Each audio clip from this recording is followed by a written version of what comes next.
La cosa maldita de Ambrose Bierce. Capítulo 1. No siempre se come lo que está sobre la mesa.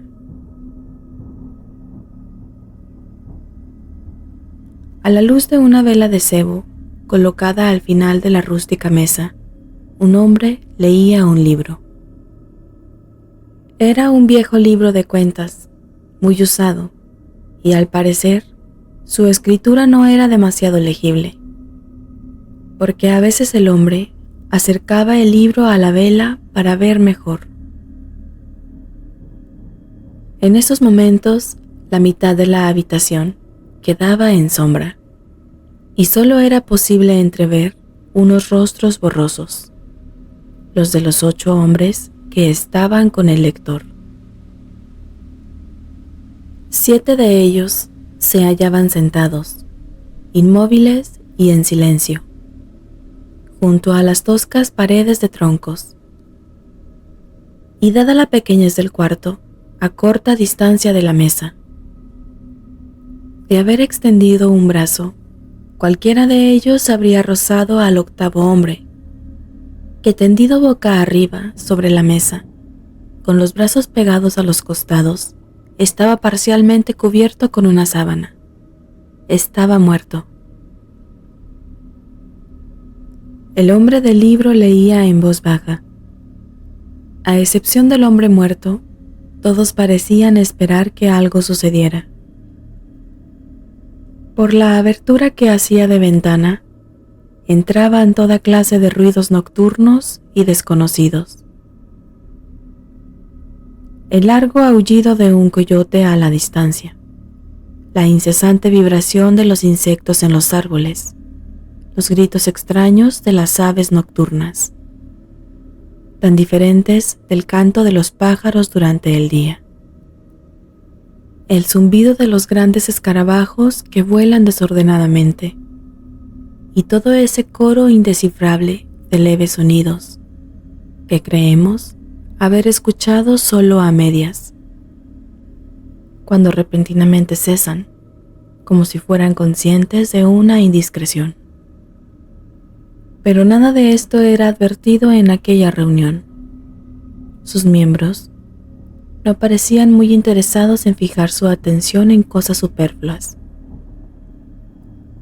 Eso se apreciaba en cada línea de sus rostros arrugados. Eran visibles incluso a la tenue luz de la única vela. Sin duda alguna, eran hombres de la región, granjeros y leñadores. El que leía era un poco diferente. Tenía algo de hombre de mundo. Era sagaz, aunque su indumentaria revelaba una cierta relación con los demás. Su ropa apenas habría resultado aceptable en San Francisco. Su calzado no era el típico de la ciudad, y el sombrero que había en el suelo a su lado, él era el único que no lo llevaba puesto. No podía ser considerado un adorno personal sin perder todo su sentido. Tenía un semblante agradable, aunque mostraba una cierta severidad, aceptada y cuidada en función de su cargo. Él era juez, y en virtud de su oficio tenía posesión del libro que había sido encontrado entre los efectos personales del muerto, en la misma cabaña en que se desarrollaba la investigación. Cuando terminó su lectura, se lo guardó en el bolsillo interior de la chaqueta. En ese momento, la puerta se abrió y entró un joven. Se notaba claramente que no había nacido ni se había educado en la montaña.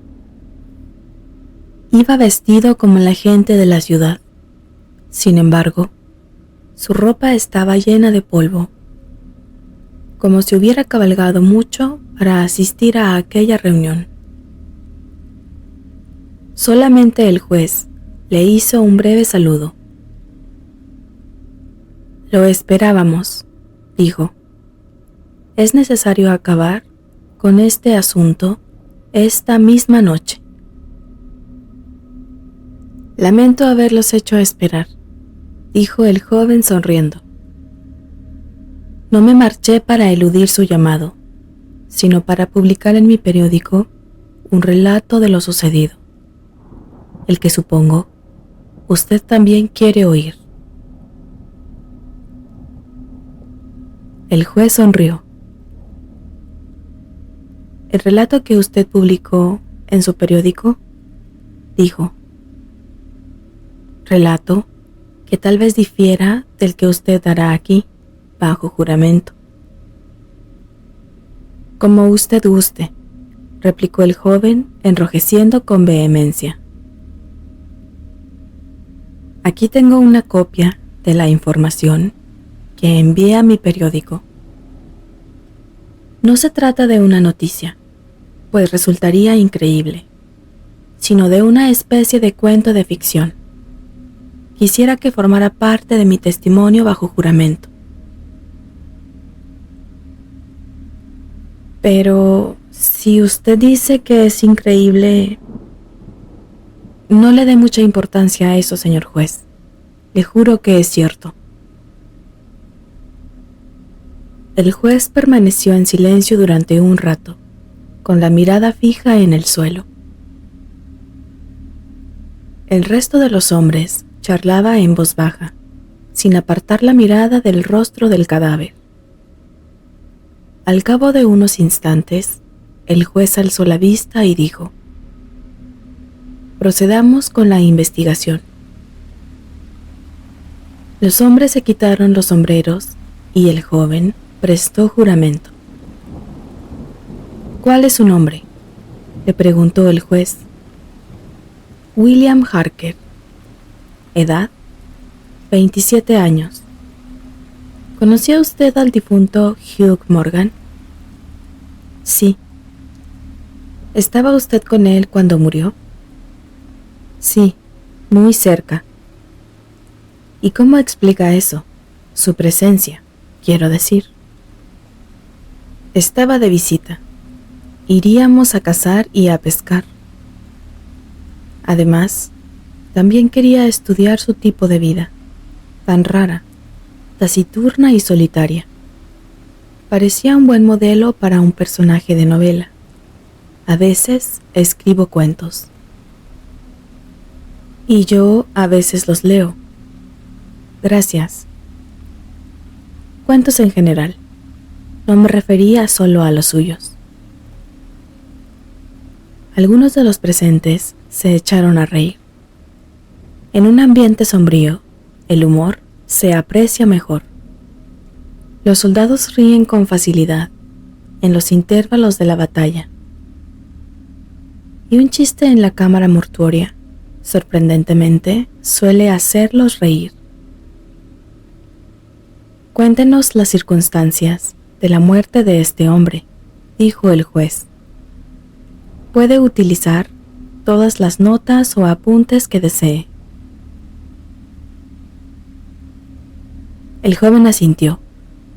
Sacó un manuscrito del bolsillo de su chaqueta y tras acercarlo a la vela, pasó las páginas hasta encontrar el pasaje que buscaba. Entonces comenzó a leer. Capítulo 2.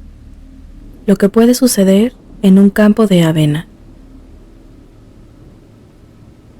Apenas había salido el sol cuando salimos de la casa.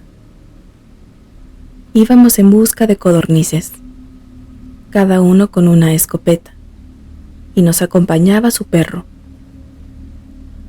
Morgan dijo que la mejor zona estaba detrás de un cerro que señaló. Lo cruzamos por un sendero rodeado de arbustos. Al otro lado el terreno era bastante llano y cubierto de avena silvestre. Cuando salimos de la maleza, Morgan iba unos cuantos metros por delante de mí. De repente, oímos muy cerca, a nuestra derecha y también enfrente, un ruido como de algún animal moviéndose con violencia entre los matorrales. Es un ciervo, dije. Ojalá hubiéramos traído un rifle. Morgan, que se había detenido a observar los arbustos, no dijo nada. Pero había amartillado los 2 cañones de su escopeta y se disponía a disparar.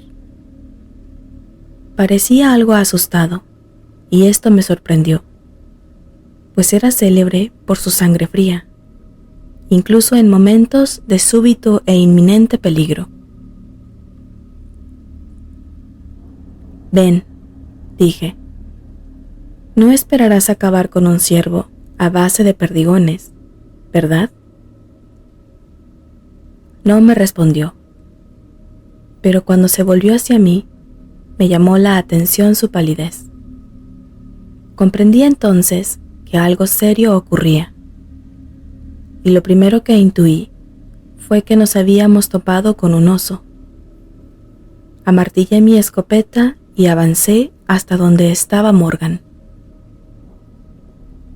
Los arbustos ya no se movían, y el ruido había cesado, pero mi amigo observaba el lugar con la misma atención. ¿Pero qué es? ¿Qué diablos es eso?, le pregunté. Es la cosa maldita, contestó sin volver la cabeza. Su voz sonaba ronca y anormal. Pude ver cómo estaba temblando. Iba a decir algo cuando vi que la avena cerca del lugar se movía de un modo inexplicable. No sé cómo describirlo.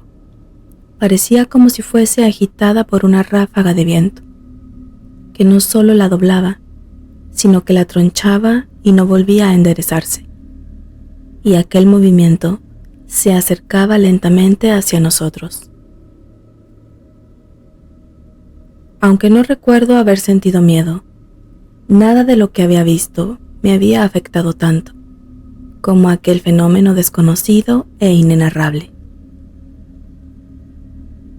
Recuerdo, y lo comento aquí porque me vino a la memoria, que una vez, al mirar distraídamente por una ventana, confundí un pequeño arbolito con uno de un grupo de árboles mucho más grandes que estaban más lejos.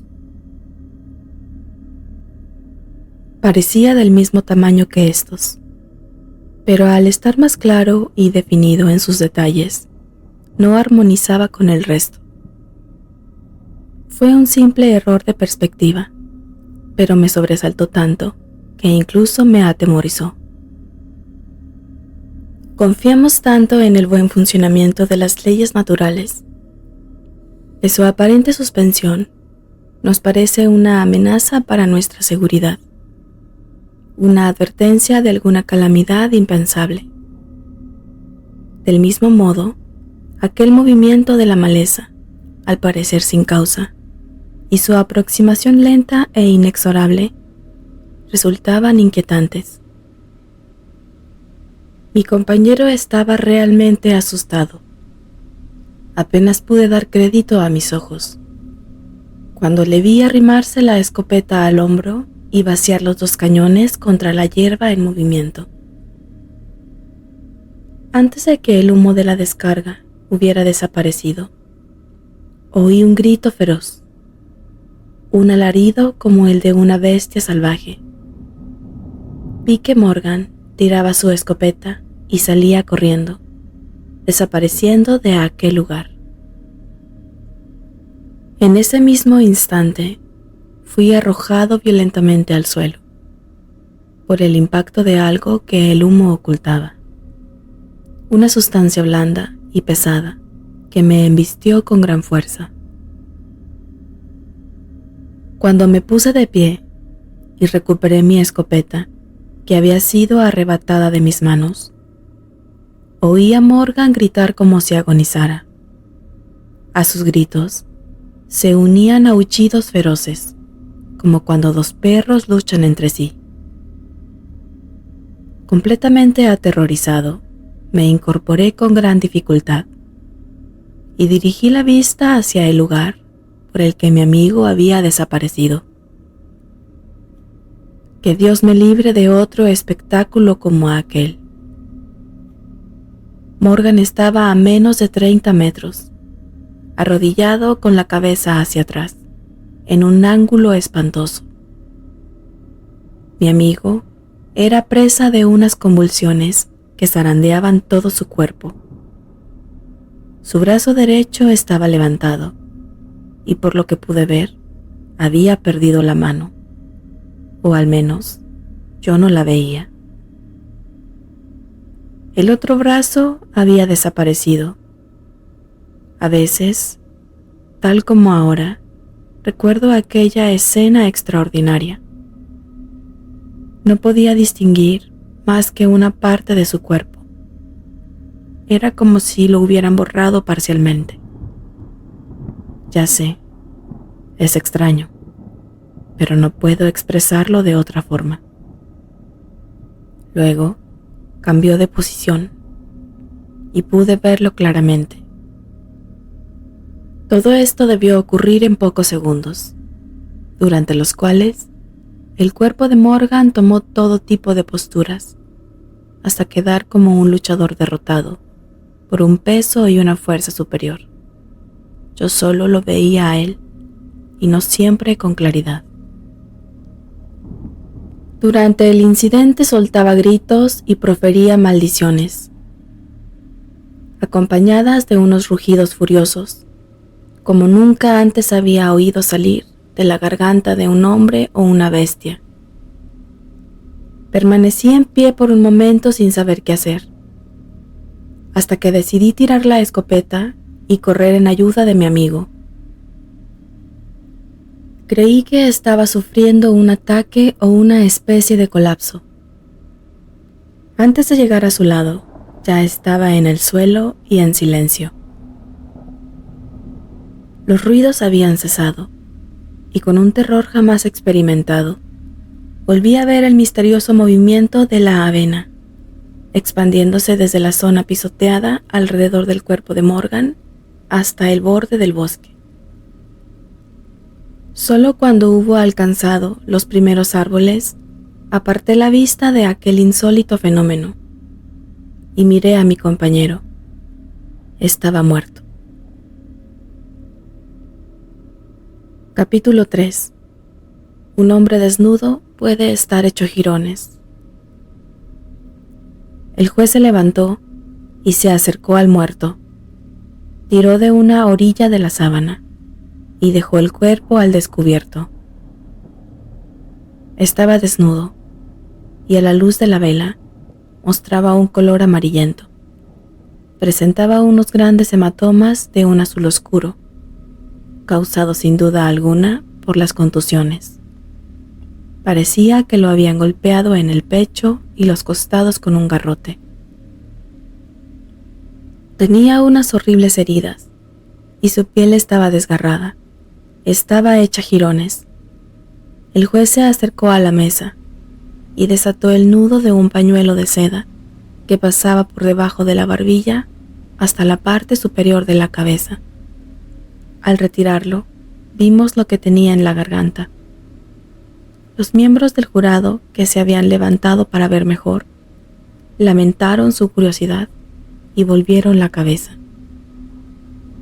El joven Harker fue hacia la ventana y se inclinó sobre el alféizar a punto de vomitar.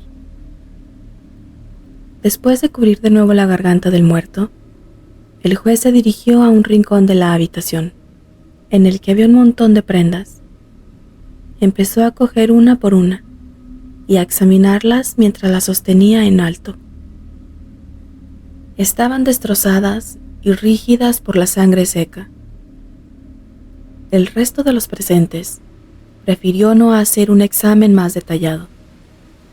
A decir verdad, ya habían visto este tipo de cosas antes.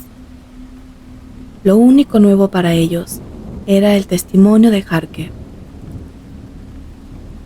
Señores, dijo el juez, estas son todas las pruebas que tenemos. Ya saben su cometido. Si no tienen nada que preguntar, pueden salir a deliberar. El capataz, Un hombre de unos 60 años, alto, con barba y toscamente vestido, se levantó y dijo: «Quisiera hacer una pregunta, señor. ¿De qué manicomio se ha escapado este último testigo?» «Señor Harker», dijo el juez con tono grave y tranquilo, «¿de qué manicomio se ha escapado usted?» Harker volvió a sonrojarse, pero no contestó, y los 7 individuos se levantaron y abandonaron solemnemente la cabaña, uno tras otro. «Señor, si ya han terminado de insultarme», dijo Harker tan pronto como se quedó a solas con el juez, «supongo que puedo marcharme, ¿no es así?» «Así es». Harker avanzó hacia la puerta, pero se detuvo. Su mano sujetaba el picaporte de la puerta. Su profesionalismo era fuerte en él, mucho más fuerte que su dignidad. Se volvió y dijo: «Ese libro que tiene ahí es el diario de Morgan, ¿verdad? Debe de ser muy interesante, pues mientras yo testificaba, usted no dejaba de leerlo. ¿Puedo verlo? A todos nos gustaría». «Este libro tiene poco que añadir a nuestro asunto», contestó el juez mientras se lo guardaba. «Todas las anotaciones son anteriores a la muerte de su autor». Al salir Harker, el jurado volvió a entrar y permaneció en pie en torno a la mesa, en la que el cadáver, cubierto de nuevo, se perfilaba claramente bajo la sábana. El capataz se sentó cerca de la vela, sacó del bolsillo lápiz y papel y redactó laboriosamente el siguiente veredicto, que con más o menos esfuerzo fue firmado por todos.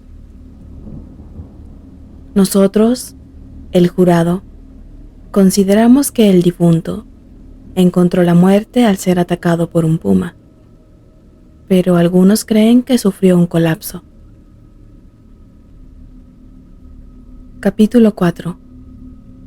Una explicación desde la tumba. En el diario del difunto Hugh Morgan hay ciertos apuntes interesantes que pueden tener valor científico. En la investigación que se desarrolló junto a su cuerpo, el libro no fue presentado como prueba, porque el juez consideró que podría confundir a los miembros del jurado. La fecha de los apuntes mencionados no puede apreciarse con claridad, pues la parte superior de la hoja está arrancada. El resto expone lo siguiente: corría en semicírculo, manteniendo la cabeza siempre mirando hacia el centro. De pronto, se detenía y ladraba furiosamente. Al final, huyó hacia el bosque a gran velocidad. Al principio pensé que se había vuelto loco, pero al volver a casa no encontré otro cambio en su conducta que no fuera el evidente miedo al castigo. ¿Puede un perro ver con la nariz? ¿Acaso los olores se van a algún centro olfativo en el cerebro y esto produce imágenes? Septiembre 2. Anoche, mientras miraba las estrellas en lo alto del cerco que hay al este de la casa, vi cómo desaparecían sucesivamente, de izquierda a derecha. Se apagaban una a una por un instante, y en ocasiones, unas pocas a la vez, pero todas las que estaban a 1 grado o 2 por encima del cerco se eclipsaban totalmente. Fue como si algo se interpusiera entre ellas y yo, pero no conseguí verlo, pues las estrellas no emitían suficiente luz para definir su contorno. Uf, esto no me gusta nada. faltan 3 hojas con los apuntes correspondientes a varias semanas. Septiembre 27. Ha estado por aquí de nuevo. Todos los días encuentro evidencias de su presencia. Nuevamente me he pasado toda la noche, vigilando en el mismo puesto, con la escopeta cargada. Por la mañana, sus huellas frescas estaban allí, como antes. Podría jurar que no me quedé dormido ni un solo momento. En realidad, apenas duermo. Es terrible, insoportable. Si todas estas asombrosas experiencias son reales, voy a perder la razón. Y si son producto de mi imaginación, yo ya estoy loco. Octubre 3. No me iré. No me echará de aquí. Esta es mi casa, y estas son mis tierras. Dios aborrece a los cobardes.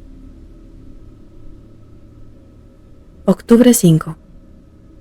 No puedo soportarlo más. He invitado a Harker a pasar unas semanas. Él es un hombre sensato. Por su actitud, podré juzgar si me cree loco. Octubre 7. Ya encontré la solución al misterio. Se me ocurrió anoche, como si fuera una revelación. Qué simple, qué horriblemente simple. Hay sonidos que no podemos escuchar. En cada extremo de la escala hay notas que no hacen vibrar ese instrumento imperfecto que es el oído humano. Son muy agudas o muy graves.